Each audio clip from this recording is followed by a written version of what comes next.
আপনি ডুবে যাচ্ছেন, আপনি অজ্ঞান। এখানে দুইটি বিষয়, আপনি ডুবে যাচ্ছেন কিন্তু আপনি অজ্ঞান। আপনার কি অনেক সময় আছে? না, আপনার বেশি সময় নেই। মানে হলো আপনার সময় ফুরিয়ে যাচ্ছে। আর এখানে আরবিতে সময় ফুরিয়ে যাচ্ছে বোঝাতে কোন শব্দটি ব্যবহৃত হয়েছে জানেন? সেই শব্দটি হলো আল আসর। শব্দগতভাবে আসর মানে হচ্ছে এমন সময় যা ফুরিয়ে যাচ্ছে, দিনের শেষাংশে। যখন দিন ফুরিয়ে যায় তখন আমরা আসর নামাজ পড়ি। আসর শব্দটি এসেছে আসির থেকে। এর মানে হলো জুস। যেভাবে এটা নিঃশেষ হয়ে যায় সেভাবে সময়ও আপনার হাত থেকে নিঃশেষ হয়ে যাচ্ছে। এমনভাবে বলা হচ্ছে যেন আপনি কোনো কাপড় পানিতে ডুবিয়ে রেখেছেন, সেখান থেকে তুলে আপনি যেভাবে এটাকে নিংড়ে নেন যাতে সব পানি বের হয়ে যায়, আসর শব্দটি দিয়ে ঠিক এমন বোঝায়, নিংড়ে নেয়া। তাহলে আল্লাহ এখানে বলছেন আপনি ডুবছেন, আপনি অজ্ঞান, একই সাথে আপনার সময় নিঃশেষ হয়ে যাচ্ছে। আপনি যদি এমন একটি অবস্থা থাকেন তাহলে বাঁচার জন্য আপনাকে সর্বপ্রথম কি করতে হবে? জেগে উঠুন। এটাই আপনাকে প্রথম করতে হবে। আপনার যদি চেতনা না থাকে তাহলে আপনি শেষ। বাঁচার জন্য প্রথম শর্ত হলো আপনাকে জেগে উঠতে হবে। এমনকি যদি আপনি সবচেয়ে সুন্দরতম স্বপ্নের মধ্যেও থাকেন, সেই স্বপ্নে আপনি হয়তো বিশেষ কোনো সাফল্য উপভোগে ব্যস্ত, আপনি হয়তো ফেরারি গাড়ি চালাচ্ছেন, সেখানে রাস্তার একপাশে পাহাড়, অন্য পাশে স্বচ্ছ পানি, এরকম একটা গাড়িতে আপনি হয়তো প্রচণ্ড স্পিডে গাড়ি ছুটিয়ে নিয়ে যাচ্ছেন, এভাবেই জীবনটা উপভোগ করছেন। এই সবই আপনার স্বপ্ন। কিন্তু যখন আপনি জেগে উঠবেন আপনি কি অনুভব করবেন? আপনি ডুবে যাচ্ছেন, আপনি পানির নিচে। এটা হলো প্রথম শর্ত, আপনাকে জেগে উঠতে হবে। আপনি যখন জেগে উঠবেন আপনি হয়তো বলবেন, ভাই এ কি জঘন্য বাস্তবতা, আমি তো খুব সুন্দর স্বপ্নের মধ্যে ছিলাম, আমার আবারও ঘুমানো উচিত। আপনি যদি এটা করেন আপনি তো পাগল, অথবা এমন কেউ যার বাস্তবতা মেনে নেওয়ার সৎসাহস নেই। কারণ আপনি দেখছেন বাস্তবতা হলো খুবই কঠিন, আপনি জেগে ওঠার পরও সিদ্ধান্ত নিয়েছেন পুনরায় ঘুমাতে যাওয়ার। এরকম একজন মানুষ যদি ডুবে যায় সে কি কাউকে দোষারোপ করতে পারবে যে ঘুম থেকে উঠে আবার ঘুমাতে যায়? কি মনে হয়? কেউ হয়তো কখনোই ঘুম থেকে উঠলো না, কিন্তু যে একবার জেগে উঠে বলল না এটা ভালো লাগছে না, তারপর আবার ঘুমাতে গেল, তারা নিজেদেরকে ছাড়া আর কাউকে দোষ দিতে পারবে না। তাহলে ধরুন তারা জেগে উঠল, এখন কি করতে হবে? আপনি যদি সাঁতার কাটতে নাও জানেন, আপনি কি আপনার শরীরের সর্বশক্তি দিয়ে তীরে ওঠার চেষ্টা করবেন না? আপনি কি সেটা করবেন না? আপনি পানির নিচে একভাবে হাতড়ে কিছুটা নিচে নামবেন, আবার অন্যভাবে হাতড়ে কিছুটা উপরে উঠবেন। আপনি যখন বুঝবেন এভাবে হাতড়ে আপনি পানির উপরে উঠতে পারছেন, আপনি শুধু সেভাবে চেষ্টা করবেন, তাই না? তাহলে প্রথমে আপনাকে জেগে উঠতে হবে, দ্বিতীয়ত আপনাকে সাঁতার কাটতে হবে। আপনাকে তীরে উঠতে হলে কিছু না কিছু করতেই হবে। আপনি হয়তো তীরে উঠলেন, এরপর বড় একটা দম নিলেন, হঠাৎ দেখলেন আপনাকে কেউ ধরে আবার পানির নিচে টানছে, পা ধরে টানছে। কে পা ধরে টানছে? আপনি না দেখলে বিশ্বাস করতেন না। আপনার এক আত্মীয়ের সাথে আপনার পায়ে একটা শিকল লাগানো আছে, আপনার এক কাজিন, সেও ঘুমাচ্ছে এবং আপনাকে টানছে। এখন আপনি আপনার ঘুমন্ত কাজিনের কারণে ডুবে যাচ্ছেন। এখন আপনি কি করবেন? আপনি নিশ্চয়ই তাকে জাগাবেন। আপনি কিন্তু তাকে বাঁচানোর জন্য ডাকছেন না। আপনি কাকে বাঁচানোর জন্য ডাকছেন? হতে পারে আপনি আসলে তাকে বাঁচাতে চান, আবার এও হতে পারে আপনি তাকে পছন্দ করেন না, আমি এটা জানি না। কিন্তু এখন আসল ব্যাপারটা কি? আসল ব্যাপারটা হলো আপনি তাকে জাগাতে চান। কারণ আপনি যদি তাকে জাগাতে না চান তাহলে তার সাথে আপনিও ডুবে যাবেন। এজন্য আপনি তাকে জাগালেন। সে উঠে বলল, ভাই তুমি আমাকে জাগালে কেন? আমি তো স্বপ্নে ফেরারি চালাচ্ছিলাম, তুমি আমাকে কোনো কারণ ছাড়াই জাগালে কেন? আমি আবার ঘুমাতে যাচ্ছি, তুমি যাও। আপনি কি তাকে বলবেন, আরে আমি তোমাকে এমনিতেই পছন্দ করি না, তোমার যা ইচ্ছা করো? না, সেটা আপনি করবেন না। সে যদি আবার ঘুমাতে যায় আপনি কি করবেন? না ভাই ওঠো ওঠো, আমাদের যেতে হবে। আপনি হাল ছাড়বেন না। আপনি এটা মানতে পারবেন না যতক্ষণ না সে পুরোপুরি উঠে, ততক্ষণ আপনি তাকে উঠানোর জন্য চেষ্টা চালিয়ে যাবেন। সে উঠে বলল, আচ্ছা এখন কি করতে হবে? আপনি তাকে বললেন, চলো একসাথে সাঁতার কাটি। আপনারা একসাথে সাঁতার কাটছেন।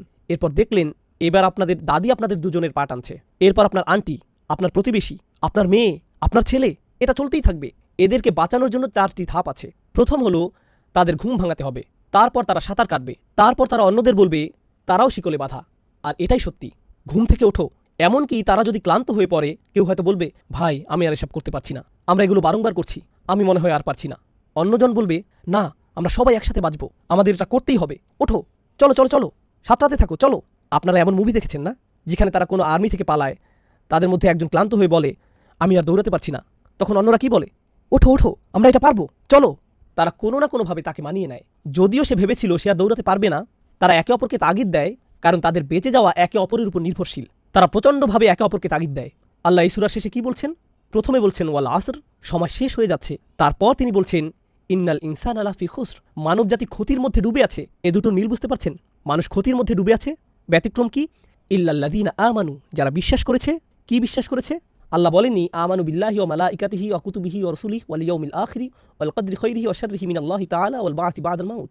এসব কিছুই না, তিনি এসবের কিছুই বলেননি। যদিও এই সবই এর অন্তর্ভুক্ত। এই সূরার প্রেক্ষাপট অনুযায়ী এই লোকদের সর্বপ্রথম কি বিশ্বাস করতে হবে? এটাই যে তারা ক্ষতির মধ্যে আছে, তারা ডুবে যাচ্ছে। আর তারা যদি এটা বিশ্বাস করে, তাদের ঈমানকে সংশোধন করে, তাহলে এরপর কি ঘটবে? তারা সাঁতার কাটবে, তারা উপরের দিকে উঠবে। আল্লাহ এই কাজটিকে কিভাবে বর্ণনা করেছেন? ওয়া আমিলুস সলিহাত, তারা ভালো কাজ করবে, তারা এমন কিছু করে যাতে এর সমাধান হয়। বলে রাখি এখানে সলিহ শব্দটি বিশেষণ। সলিহাত যার শাব্দিক অর্থ হলো এমন কিছু যা কোনো কিছুর সংশোধন করে, কোনো কিছু ভুল ছিল এটা সংশোধন করলো। অতএব তারা এমন কিছু করে যাতে পরিস্থিতি স্বাভাবিক হয়, যেন তারা সাঁতার কাটতে শুরু করলো। কিন্তু যেহেতু তারা অন্যদের সাথে যুক্ত, তাদের কি করতে হবে? ওয়াতাওয়াসাউ বিল হক, তাদের অন্যদেরকেও সত্যের ব্যাপারে বলতে হবে। তারা এই সত্য সম্পর্কে জানলো। এটা কিন্তু খবরু আনিল হক নয়। তারা এই সত্য সম্পর্কে জানলো না, না না না, তাদেরকে অন্যদেরকে জাগাতে হবে। ওঠো ওঠো, সামনে চলো। বারংবার বারংবার তাওয়াসাউ, বারংবার তাওয়াসাউ শব্দ দিয়ে বারংবার বোঝাচ্ছে। বারংবার তারা বলে এটাই সত্য, এটাই সত্য, এটাই সত্য। কেন এমন করে? আপনি যাদেরকে বাঁচাতে চাচ্ছেন, আপনি যদি তাদেরকে 20 বা 30 মিনিটের জন্যও জাগান, বা খুতবার সময়ে, বলুন তো খুতবার শেষে কী হবে? তারা আবার ঘুমিয়ে পড়বে, তারা আবার ডুবতে থাকবে। তাহলে আপনাকে কী করতে হবে? আপনাকে আবার তার কাছে যেতে হবে এবং জাগাতে হবে। তারপর তারা আবার ঘুমিয়ে পড়বে, আপনাকে আবারও তাকে জাগাতে হবে। এটাই হলো তাওয়াসাউ বিল হক। আর এটা করতে গিয়ে আপনিও ক্লান্ত হয়ে পড়তে পারেন, আপনি ধৈর্য হারাতে পারেন। এই জন্য আল্লাহ এটাও যোগ করেছেন ওয়াতাওয়াসাউ বিস সবর, আপনাকে চালিয়ে যেতে হবে। সবর মানে হলো ধারাবাহিকতা, অধ্যাবসায়, অনবরত করা, ধৈর্য ধরা। আপনাকে লেগে থাকতে হবে, আপনাকে চালিয়ে যেতে হবে, কারণ আপনার বেঁচে থাকা এর উপর নির্ভর করছে। দিন শেষে আপনি যদি এর সবগুলোই করেন, কিন্তু আপনার যদি ধৈর্য না থাকে এবং আপনি হাল ছেড়ে দেন, তাহলে কিন্তু আপনিও ডুবে যাবেন। তাহলে যদি ঈমান থাকে, আপনার যদি ভালো কাজ থাকে, আপনি মানুষদেরকে সত্য সম্পর্কে জানান, কিন্তু আপনার সবর নেই, তারপরেও আপনি ডুবে যাবেন। বাঁচার জন্য কয়টি শর্ত আপনাকে পূরণ করতে হবে? 4টি শর্তের সবগুলোই, 4টির সবগুলোই আপনাকে পূরণ করতে হবে। এগুলো গুরুত্ববহ, এগুলো প্রয়োজনীয়, তাই এগুলোর মধ্যে ওয়াও যুক্ত রয়েছে। এগুলোর মধ্যকার যৌক্তিক মিলটা বুঝতে পারছেন? ঈমান, আমিলুস সলিহাত, ওয়াতাওয়াসাউ বিল হক, ওয়াতাওয়াসাউ বিস সবর। এই পর্যন্ত অসাধারণভাবে এই সূরার বর্ণনা করা হয়েছে। এটাই হলো সূরা আসরের সার কথা। আল্লাহ তাআলা আমাদের নিজেদের বাঁচার কথা বলছেন, সত্যিকারই জাহান্নাম থেকে আমাদের নিজেদের বাঁচার উপায় বলছেন, ভয়াবহ ক্ষতি থেকে আমাদের বাঁচার উপায়, এই দুনিয়াতে এবং পরবর্তী আখিরাতে। কিন্তু জেনে রাখুন, এই সূরাটি হলো এই দুনিয়া নিয়ে, মূলত এটি হলো এই দুনিয়া সম্পর্কে। আমরা এটা কিভাবে জানলাম? আল্লাহ তাআলা ওয়াল আসর শব্দটি ব্যবহার করেছেন। সময় ফুরিয়ে যাচ্ছে। কোথায় সময় শেষ হয়ে যায়? দুনিয়াতে নাকি আখিরাতে? এই দুনিয়াতে সময় শেষ হয়ে যায়, পরকালে কখনো সময় শেষ হবে না। ফি জান্নাতিন আও ফিন নারি আবাদা, হয় আপনি বাগানে প্রবেশ করবেন, না হয় আপনি অনন্তকালের জন্য আগুনে প্রবেশ করবেন। আল্লাহুম্মা লা তাজআলনা মিন আসহাবিন নার, আল্লাহ আমাদেরকে আগুনের অধিবাসী না করুন।